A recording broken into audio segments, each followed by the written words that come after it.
Bueno, acabamos de presentar nuestro informe sobre Armero.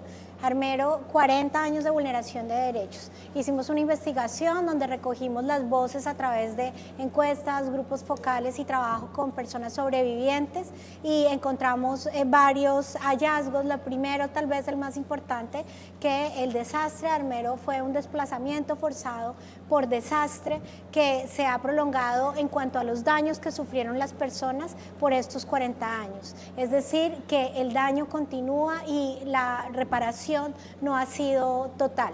Ha habido esfuerzos institucionales importantes. El desastre de Armero dio lugar a la creación del Sistema Nacional de Gestión del Riesgo de Desastres. También dio lugar a dos leyes, una del 2013 y una del 2025, que crean instrumentos para memoria, para restitución sobre todo de tierras, para las personas afectadas y proyectos asociados a las víctimas, el parque también de Armero, pero también vemos muchos retos todavía y esos retos están relacionados sobre todo con atender, reconocer el daño y atender desde una perspectiva de derechos humanos.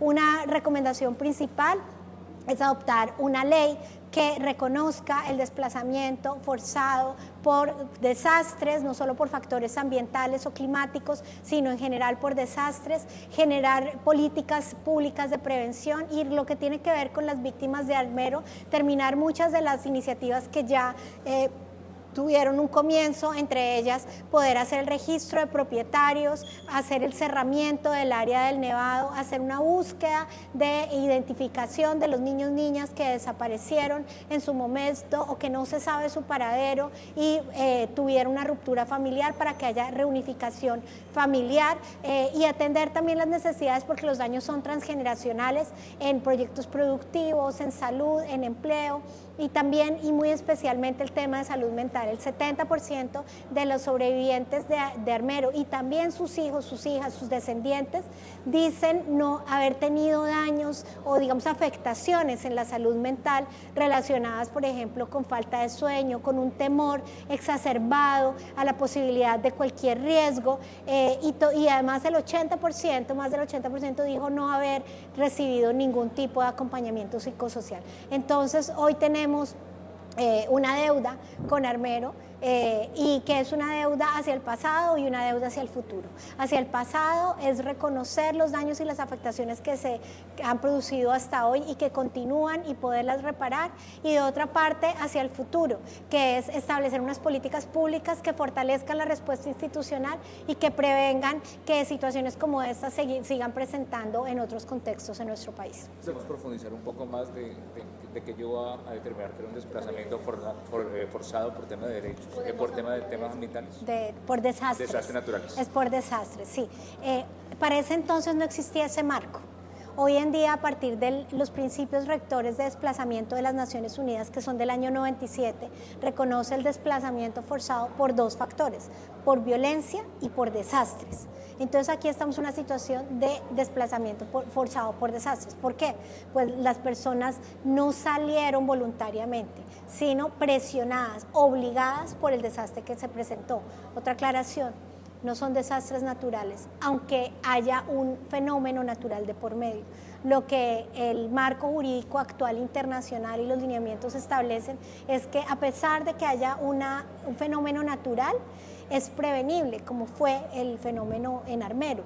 Es decir, había información objetiva y científica que mostraba que podía haber una erupción que podía generar daños como los que generó en las laderas del volcán y en los municipios aledaños. Entonces, al reconocerlo de esta manera, en Colombia estamos muy acostumbrados a hablar de desplazamiento por la violencia, pero también estamos viendo que es un desplazamiento que causa daños, que requiere una atención humanitaria, que requiere unas políticas de reparación, de reubicación, de vivienda. Igual los daños, aunque la causa sea distinta, los daños son similares a las personas desplazadas por la violencia. Mencionaba usted que para poder cerrar el ciclo, pues hay que cumplirle a las víctimas de Armero. Sí, aquí hay unas recomendaciones muy relacionadas con la reparación. Primero, el censo que es como el punto de partida, realmente saber cuántas fueron las personas hoy sobrevivientes y afectadas que pueden, digamos, sentirse reconocidas en este proceso y poder entrar como a todos los programas, no solo los que se han diseñado, sino los que vengan. También todo el tema de restitución predial a través del registro de predios unificado, el cerramiento de la zona de desastre para fines de conservación, pero también de mitigación del riesgo, y el programa de búsqueda de las personas desaparecidas, especialmente los niños y niñas que están separados de sus familias hasta el día de hoy. Quería preguntarle, doctora, de las personas desaparecidas, los niños y niñas, se hablaba ya de una cifra de unos 580, al parecer que aún todavía no se sabe el paradero de sus padres, aún esperan a sus hijos.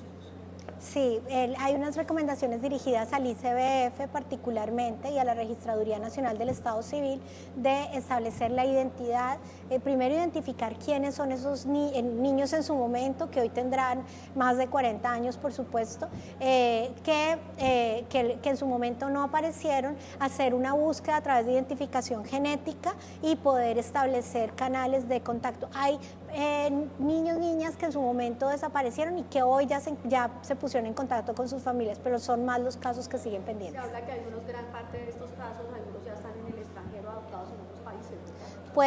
Puede ser, no lo sabemos, parte del problema es la falta de información, pero también uno de los hallazgos del informe es lo que llamamos la diáspora armerita, y es decir que no solo algunas personas están relocalizadas en Armero Guayabal, sino también en otras partes del Tolima, del país e inclusive del mundo, donde encontramos personas que se ubicaron allí. Sí, usted mencionaba el tema de la decisión del Consejo de Estado de 1994. No sé si usted la cuestionó o qué referencia hizo en el informe. Es una sentencia que está bajo estándares jurídicos de la época. Y en los estándares jurídicos actuales probablemente la decisión sería distinta, por este marco que dice que ningún desastre, digamos, es natural en el sentido de que no se pudiera hacer nada para prevenirlo, sino que hay información, evidencia científica que permite advertir esos riesgos, preverlos y poder dar soluciones, al menos una evacuación temporal, una relocalización planificada con participación de la gente. Hoy en día existen esas obligaciones. Entonces, tal vez bajo los estándares actuales, esas sentencias del 94, los principios rectores del desplazamiento son del 97, todos los tratados y leyes internacionales que reconocen el desplazamiento, los daños, etcétera, son más recientes. Entonces, digamos, puede ser comprensible como una decisión para la época, pero diría yo que a la luz de los estándares actuales sí hay una responsabilidad del Estado por los efectos que hasta hoy siguen sufriendo las familias.